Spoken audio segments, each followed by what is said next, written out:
In the land of Uz, there lived a man named Job, a man of utmost integrity. Job led a life blessed with prosperity and respect.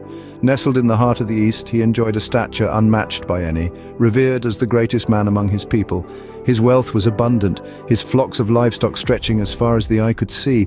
His family was his pride and joy, with 7 sons and 3 daughters adding to his riches, but it was his unwavering faith that truly set him apart. Job was a devout man, his love for God evident in his regular offerings and his fear of displeasing his Creator. His life was a constant act of worship, his actions guided by his commitment to God's will. His prosperity was not merely material but spiritual, his righteousness a beacon for others. Indeed, Job's life was a testament to his faith and devotion, a beacon of prosperity and righteousness. But as the wheel of life turned, so did Job's fortune. A series of calamities befell him, testing his faith and resilience. In the blink of an eye, Job's life was plunged into turmoil. His vast herds of livestock, once a testament to his prosperity, were swept away by marauding Sabaean raiders. Oxen and donkeys, sheep and camels, all were taken, and the servants who tended them mercilessly slain. Then the unthinkable happened. A mighty desert wind whipped up, causing the house where his children were feasting to collapse. All 10 of his beloved offspring were tragically claimed in one fell swoop. The enormity of this loss is hard to comprehend, a sorrow so deep it could swallow the sun. But the trials didn't end there. Job, once admired for his robust health, was afflicted with painful sores from the soles of his feet to the crown of his head. His body, once a vessel of vitality, became a canvas of pain and suffering. Yet he endured. Despite the severity of his trials, Job's spirit remained unbroken. However, his wife, witnessing the relentless suffering of her husband, became disheartened. She urged Job to curse God and die, to release himself from his torment. But Job, in his steadfast faith, did not succumb to this temptation. In the midst of his trials, 3 of Job's friends arrived. Eliphaz, Bildad, and Zophar came with the intention to comfort their friend, yet their words would soon turn to criticism and reproach. Their arrival marked a new stage in Job's trial, a test of his patience and his faith in the face of judgment and misunderstanding. The trials of Job were severe, stripping him of all his worldly possessions and comforts. Yet amidst the chaos and pain, one thing remained constant: his unyielding faith.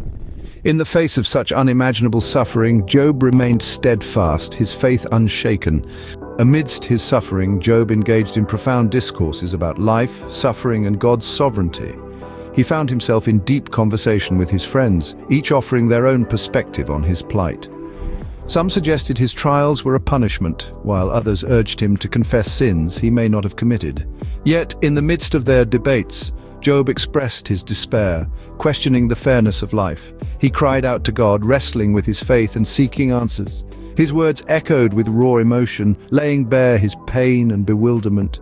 Yet, even as he questioned, he never lost sight of his reverence for God.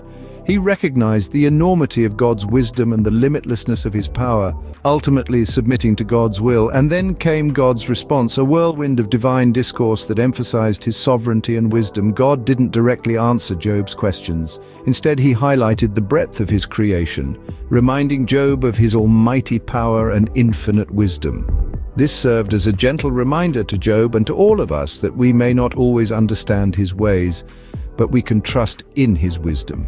In his restoration, Job's story culminates, his faith rewarded, his life replenished. God doubled his former prosperity, blessing him with 10 more children and extending his life so he could enjoy 4 generations of his offspring. Job's story is one of faith, resilience, and the ultimate triumph of God's benevolent plan. Job's story, while a tale of immense suffering, is also a tale of unwavering faith and divine restoration.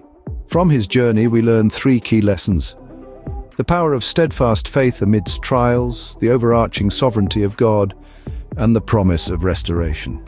Job's unwavering trust in God, even when everything was taken away from him, teaches us the true essence of faith.